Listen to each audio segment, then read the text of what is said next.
everybody, welcome back. Today I'm going to be talking to you all about jobs, work, finding job while you're at university. So here we go. For those of you that have never seen my face before, hello, my name is Holly and I am filming today's video in collaboration with Unite Students. This video is going to be posted on my channel and onto their channel, so if you're coming from one side or the other, make sure you cross over and have a little bit of a look around. Obviously, employment and looking for a job can be a big thing on people's mind, especially when moving away from home, especially if it is for the first time. For some people it might be their first job, for some people they know that they need to rely on that income, and then it makes it a little bit of a stressful time. So today I'm going to answer some of your questions, I'm going to have a little chat about my own experience and hopefully settle some nerves, give you some insight, and we can go from there. So for today's video, I asked for questions over on my Instagram. Do head over there and have a look if you'd like to be involved in any future videos. I'm quite active over there and I do love your guys' opinions on what I put out. So I asked for questions on Instagram. I've kind of formulated them all together into what I think is going to be a straight narrative. So without further ado, let's get into it. So I feel as though the first thing on everybody's mind is it worth it? Is it actually worth getting a job while you're at university? And this is something that can be entirely different for every single person. I feel as though you really need to ask yourself a few questions before you get into the application process. Do you need the money? What do you want the money for? Do you have the time management skills that is going to make it viable? Because if you're the type of person that's not going to be able to focus on university while having a job, there isn't much point in you getting a job. Because if you're putting all of your focus into a job and your studies suffer for it, then you're no longer going to be at that university and you're no longer going to need that job in the first place. Something that I also think is quite important is that although a job could be seen as a distraction, it can also be something that gets you out of the house. It pulls you away from your studies for a little while, and that is not a bad thing. Having a job can give you something else to focus on, and even if it is the most mundane job ever, it gives your brain a little break and gives you something else to do for a while. So before we get any further into this video, I want you to ask yourself, what is it that you would be getting a job for? Why are you contemplating having a job? Is it something that you think that you're going to be able to manage, or is it something that you really need? The next logical step and question I got asked is then, when should I start looking for a job? And honestly, at this time of year, I would say there's no harm in starting now. If you have a spare moment, have a little look, see what's out there, because at the end of the day, time is ticking, and if you're moving to university in September, there's only a few months left to work with. I know for a lot of people that might sound a little bit crazy, but I started looking for a job for when I moved to Aberdeen around this time, the year that I moved. It might sound a little bit eager or like you're jumping the gun a little bit, but let me tell you, once you move to university and once Freshers Week is over, everybody's going to be sat there like, wait a minute, I'm kind of running low on money already. I need to find myself a job. And that's when everybody will start handing out their CVs, looking online, and all of those jobs will kind of just disappear. So if you can get in ahead of the trend, put in your CV now, then you might even have a job set for you by the time you get to university, which will really take the pressure off. Which leads on to the next question, how do I find a job? And this entirely depends on your situation. Obviously, first of all, I would say have a look online. Everything is online nowadays. Hop onto some job search websites, type in the area that you're going to, the kind of job that you're looking for. Obviously, as a student, you're going to prefer part-time work over full-time unless you're really going to knock your pan in. But there are a wealth of jobs online, so there's no harm in just having a look every now and then. That is what I did when I moved up to university, because I'm from the central belt of Scotland and went to university up in Aberdeen. So obviously it wasn't local, I wasn't able to kind of wander around and see what was on offer, so I did all of my job searching for first year online. I dropped a few CVs here and there and ended up getting an interview for the day after I moved up to Aberdeen. With that being said, however, if you do live nearby to the university that you're going to be going to, or if you live kind of like the town over from a city that you're going to be going to university, there is no harm at all in walking in, having a wander around the city or the town, and just seeing what's there. Keep an eye out in shop windows for if anybody has any vacancies, and if they do, you can just run in with your CV. But even if somewhere isn't advertising vacancies, there's no harm in dropping in a CV and just saying, hey, just to let you know, I'm going to be here in a few months' time and I'm looking for a job if you'd like to hire me. Make a good impression, and even if that business is not hiring, maybe they might see you and think, do you know what, We need her on our team. The next question that I got asked is about working as a student and what the best types of jobs are.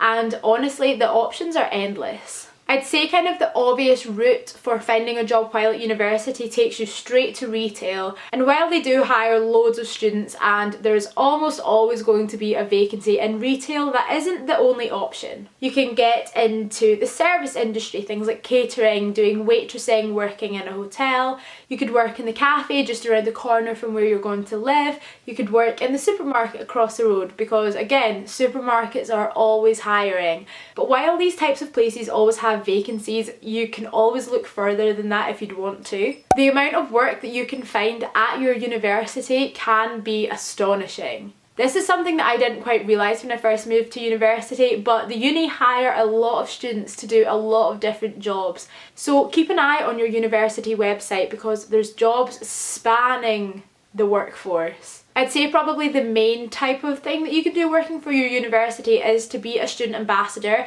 and a lot of their roles are kind of involved with recruitment, open days, giving out tours to people that are coming to visit your university, giving a helping hand here and there. But there are also internships that you can apply for in different departments all across the university. This is what I did going into second year at university, and honestly it's given me a full other kind of experience I would have never had without it. I know for a fact that Aberdeen University are really looking for student ambassadors at the moment, so if you are Aberdeen watching this video and you're looking for a job going into next year, give that a little look, see if it's something that you'd be interested in. And if you're applying to Aberdeen and you're going to be coming in September, that's something that you can keep an eye on probably later in the year once you've been there for about a month or two. So you've got to university, you've had an interview, you might have got the job.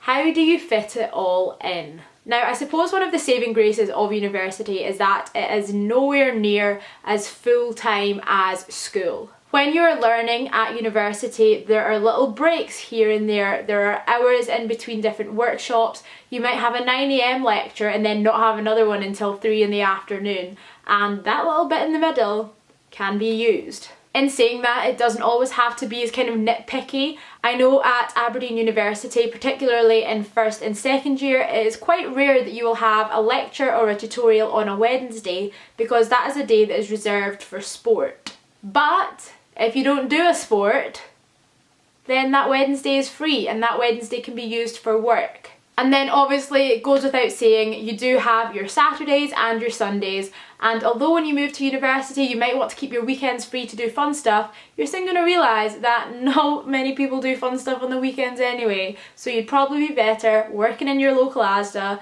getting some money. I suppose it all entirely depends on what your priorities are. If you're going to university and you want to join the rugby team, the hockey team, the lacrosse team, anything like that, and you want to have your Wednesdays free to go and do different trials and sports and different things, then maybe don't find a job for a Wednesday. If you know that you're the type of person that's going to show up at university, want to socialise with people, go on nights out, enjoy the kind of club life, society life, get to know people by going out at night, maybe it's not the best idea to get a job that would require you to work later into the night. Or if you're the type of person that lives kind of nearby to your university and you know that you want to go home at the weekends, don't get a job that's going to require you to work on the weekends. Get a job that's going to be early morning before your lessons or in the evening after you've finished. I suppose the beauty of the working world is that there are so many options out there, and although sometimes it might be a little bit difficult to try and fit everything in, it's not going to be too hard.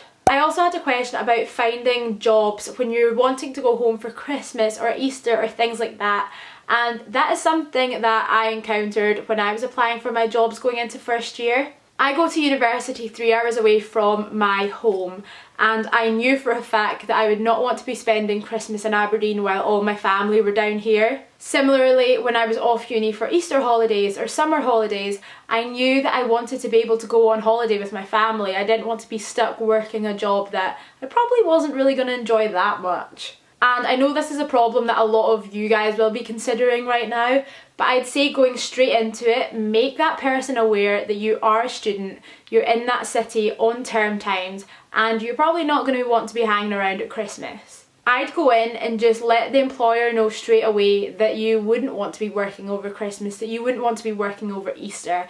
And while that means that you might not get the job, if you wouldn't get that time off, would you really want that job anyway? It is one of those things you kind of need to go in with it backing yourself, but knowing that you might need to make some sort of sacrifice, because obviously if you're working in things like retail or hospitality, that kind of Christmas period could be some of the busiest of the year and they want as many staff there as they can. But overall, would I recommend getting a job while at university? Yes. In my case, it has worked really well, and I'm lucky enough to say that now this can be my job while I'm at university. I've made a few little changes along the way, but I have worked the entire way through my 3 years at university, and I will continue to do that in my final year after summer. In first year I worked in Debenhams. In second year I actually got reached out to by my university asking if I'd like to make content for them. So in second year I did an internship in the social media and marketing department. That lasted the duration of my second year at uni, and I am now a student ambassador doing pretty much the same role, just with a little bit of tweaks here and there. And throughout it all I've been able to make videos for Unite, which has been another little bit of money in my back pocket, which has really helped me do the things I want to do while I'm at university. So I guess what I want you to take away from this video is have a little think about what you want from your university experience. Do you want to have that little bit of extra cash that you can play around with on the weekends? Or do you think it would be better for you to take a few years of not working and taking in those loans so that you can focus on your studies? It is a completely personal thing, and I would love to talk to you a little bit more about it down in the comment section. So if you do have any questions, any stories to share, let us know down below, and I can't wait to hear what you have to say. So that is it for this video. I hope that you guys enjoyed. I hope it helped in some way, shape or form. Please do give it a thumbs up if you enjoyed, and I'll see you again very soon with a new video. Bye!